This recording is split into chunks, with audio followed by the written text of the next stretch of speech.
ఓం శ్రీ కార్తీక దామోదరాయ నమః. కార్తీక పురాణం 27వ అధ్యాయము. దూర్వాసనుడు అంబరీషుని గూర్చి ప్రత్యాగమనము. ఓ అగస్త్య మునీంద్ర, భగవంతుడు అయిన పురుషోత్తముడిట్లు దూర్వాసనునితో పలికి స్వభక్త పాలన దీక్షాతిశయమును ప్రకటించుచు ఇట్లు అని భగవంతుడు ఇట్లు పలికెను.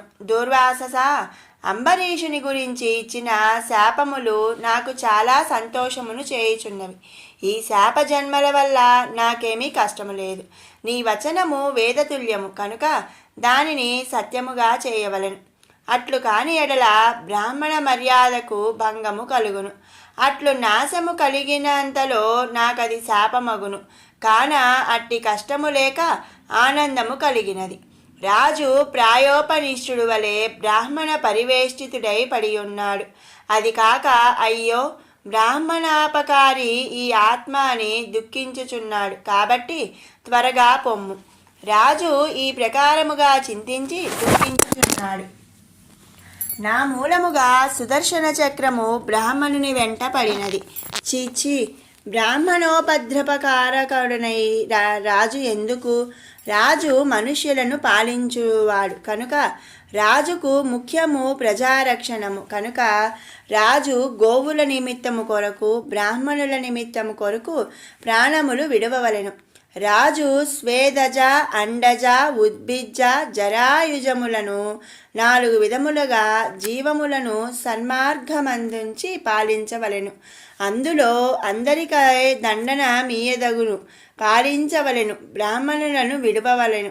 బ్రాహ్మణుని సత్యధర్మతులను లోభ దంభ శూన్యులను అగు బ్రాహ్మణులే అతని తప్పును తెలుసుకొని దండించవలెను.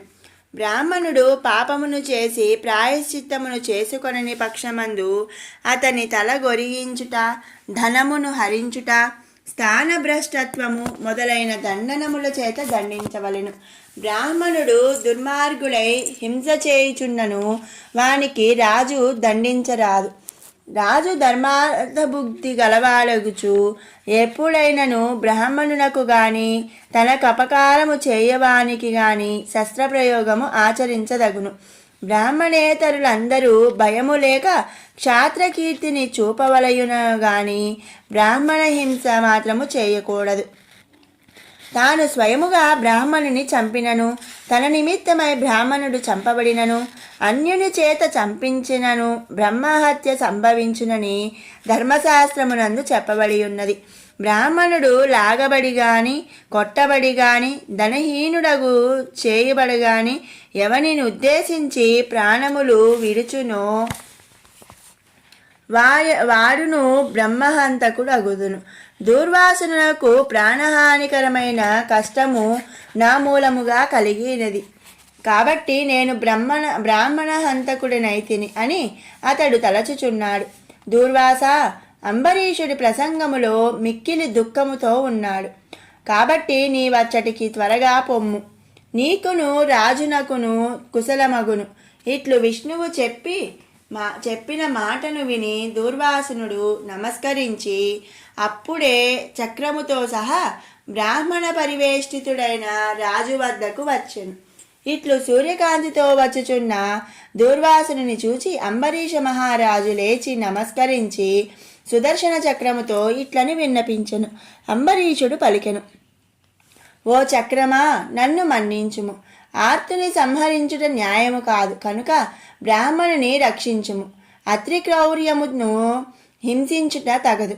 రక్షించమని వేడుచున్నను నన్నును శరణాగతుడైన బ్రాహ్మణుని రక్షించుము.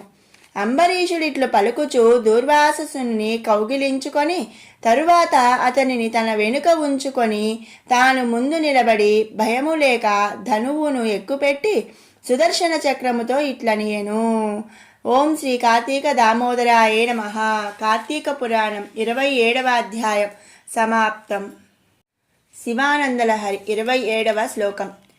కరస్తే హేమాద్రౌ గిరిశ నికటస్థే ధనపథౌ గృహస్థే స్వర్భుజామరసురభి చింతామణిగదే శిరస్తే సీతాంసౌ చరణయుగళస్తే భిలశుభే కిమద్దః దాస్యేహం భవతు భవదర్థం మమ మనః. గిరీశ, చేతిలో బంగారు కొండ, సమీపంలో కుబేరుడు, కామధేను, కల్పవృక్షం, చింతామణి మున్నగునవన్నీ గృహంలో రాజిల్లుతుండగా, శిరోపరి భాగంలో చంద్రుడు ప్రకాశిస్తుండగా, సమస్త మంగళాలు నీ పాదపద్మాల సన్నిధిలో ఉండగా నేను నీకేమి ఇవ్వగలను? నా మనస్సును నీకర్పిస్తున్నాను, స్వీకరింపుము.